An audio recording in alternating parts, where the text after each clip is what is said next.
Hello friends, I am Mukesh Kumar Avon classes from Bihar Shri. तो आगे हम पढ़ चुके हैं sweetest love I do not go का first stanza, second stanza, third stanza और फोर्थ स्टंजा।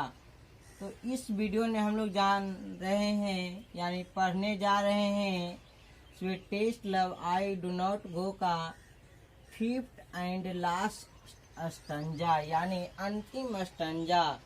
तो जानते हैं कि पांचवी स्टंजा में जॉन्डन साहेब एंड मोर को अपनी प्रेमिका को किस तरह से समझाते हैं।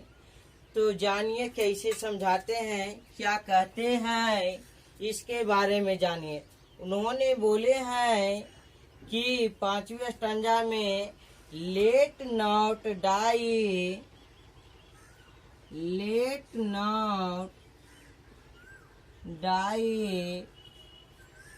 Divining hurt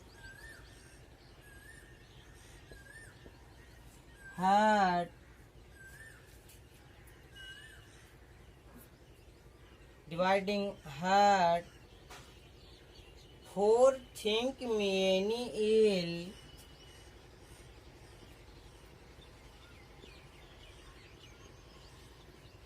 for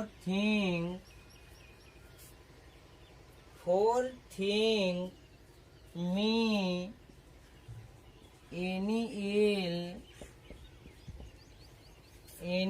ill destiny may take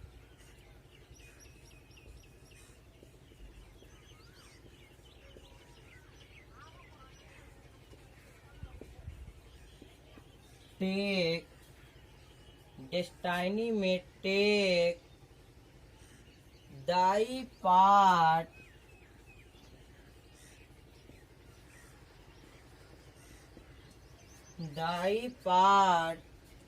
and may thy fears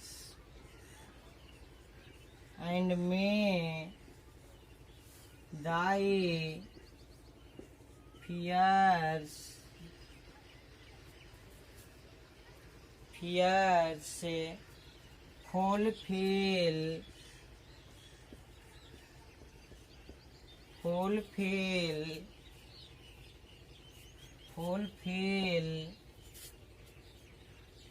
but think that be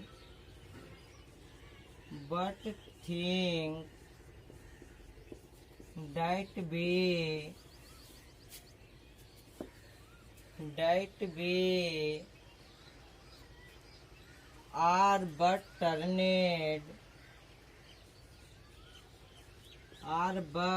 turned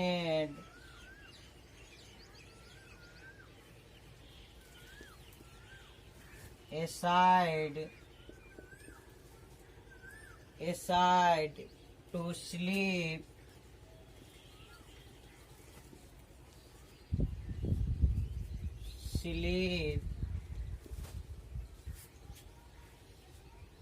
they who one another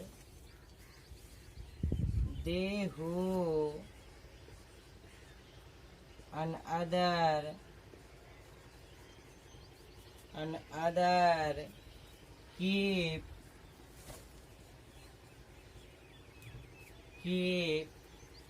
a live never parted with। ये हमारा पांचवा स्टंजा यानी sweetest love I do not go का last stanza. तो इसका अर्थ जानने से पहले हम बता देना चाहते हैं कि क्या क्या प्रॉब्लम होता है इसमें पढ़ने में। लोग टीचर पहला नंबर है कि हिंदी कर देते हैं, उसे समझाते ही नहीं कौन ओल्ड इंग्लिश है और कौन मॉडर्न इंग्लिश है। यदि ओल्ड इंग्लिश है तो कैसे है, हम कैसे उसे पहचाने कि यह ओल्ड इंग्लिश है। तो ये सब बातों को नहीं बताते हैं, लेकिन हम आपको पहले वाले ही वीडियो में ये सब बातों को बता दिए हैं, जिक्र कर दिए हैं, ताकि पीछे समझने में आसानी हो। तो जानते हैं इसका हिंदी, और हिंदी जानने से पहले सबसे पहले हम जानते हैं इसका वर्ड मीनिंग, कि वर्ड मीनिंग इसका क्या होता है। लेट का मतलब होता है माना या जो। डाई, डाई का मतलब होता है योर, योर का मतलब तुम्हारा या आपका। डाई, डिवाइनिंग, डिवाइनिंग का मतलब होता है भापना। हार्ट, दिल या हृदय। फोर थिंग मतलब सोचना या पहले सोचना। मी मतलब मुझे, एनी मतलब कोई। इल, इल मतलब बीमार या बीमारी। डेस्टाइनी मतलब किस्मत या भाग। डाई, डाई का मतलब यू, यू का मतलब तुम या आप। पार्ट मतलब भाग। And may die fierce, FAR, fear मतलब डरना या भय होना।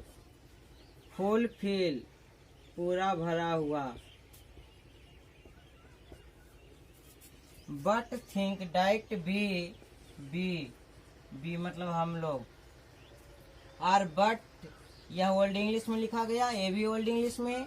ये टर्नेट लिखा हुआ। टर्नेट का मतलब होता है मुड़ा। ए साइड बगल में। स्लीप, ये भी ओल्ड इंग्लिश में होगा, SLEEP। स्लीप मतलब सोना।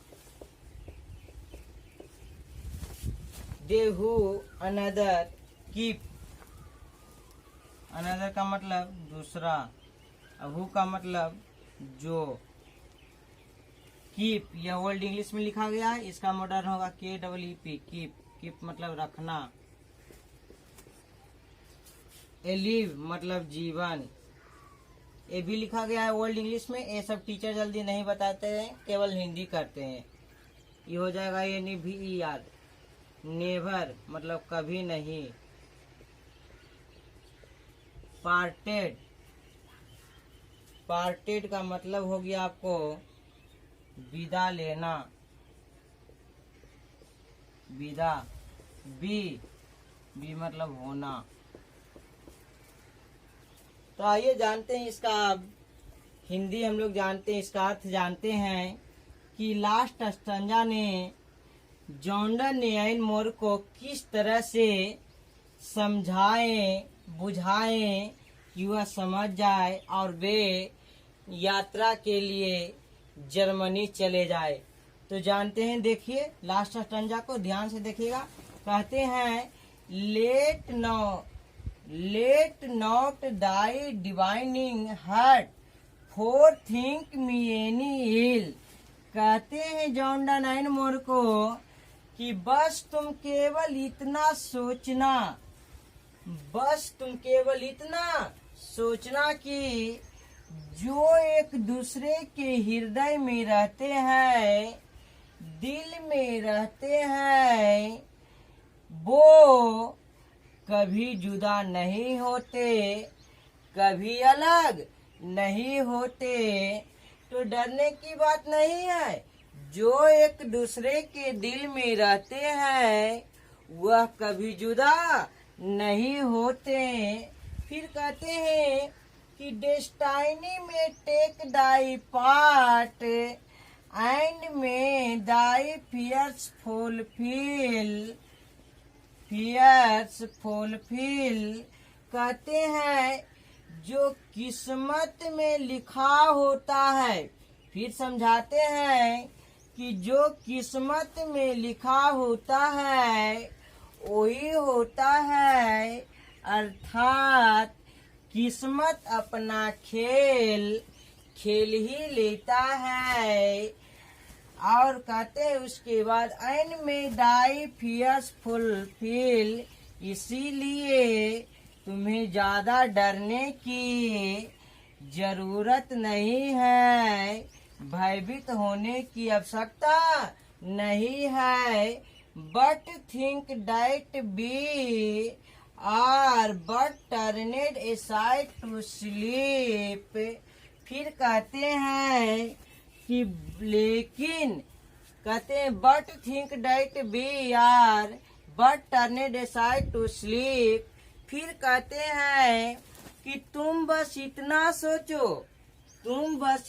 सोचो कि हम लोग एक ही बिस्तर पर सोए हुए हैं, एक तरफ तुम मुख करके और दूसरी तरफ मैं मुख करके सोया हुआ हूँ, और जब तक जागेंगे उसके पहले ही मैं यात्रा कर कर चला आऊंगा। बस इतना सोचो, क्योंकि सोने के बाद हम नहीं जानते हैं कि हम किसके पास है, कौन मुझे देख रहा है। एक मुर्दे के समान हो जाते हैं। तो बस तुम इतना सोचो कि हम दोनों एक ही बिस्तर पर मुख करके एक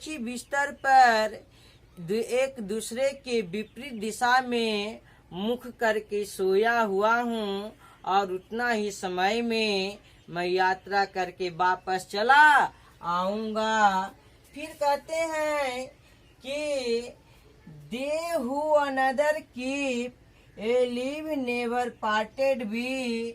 और अंत में बोलते हैं जॉन्डन साहब अपनी प्रेमिका से, अपनी महबूबा से, अपनी लैला से, अपनी दीवानी से कि जो एक दूसरे के दिल में रहते हैं वह कभी भी जुदा नहीं होते हैं। मेरी डार्लिंग, मेरी प्यारी जानू, मेरी प्यारी महबूबा, इस तरह से वह समझाते हैं एन मोर को और विदा लेते हैं, और फिर नौसेना के लिए तैयारी करने लगते हैं, चल देते हैं और कविता लिखते हैं। Sweetest love I don't go. 1611 ईस्वी में 39 वर्ष की आयु में। तो इस वीडियो को देखने के लिए धन्यवाद, और अच्छा लगे तो लाइक और शेयर जरूर कीजिएगा। आपका एक शेयर आपके और आपके दोस्तों को फ्यूचर बना सकती है। इसलिए यदि आपको खराब भी लगा हो, हल्का लड़खड़ाहट हो, तो टेंशन लेने की बात नहीं है। डिसलाइक भी आप कर सकते हैं, लेकिन डिसलाइक करने के बावजूद आप रीजन बता दीजिए, कमेंट कर दीजिए, ताकि अगले वीडियो में जो भी हमसे गलती हुई हो उस गलती को मैं सुधार करे और सुधार करने की कोशिश करेंगे।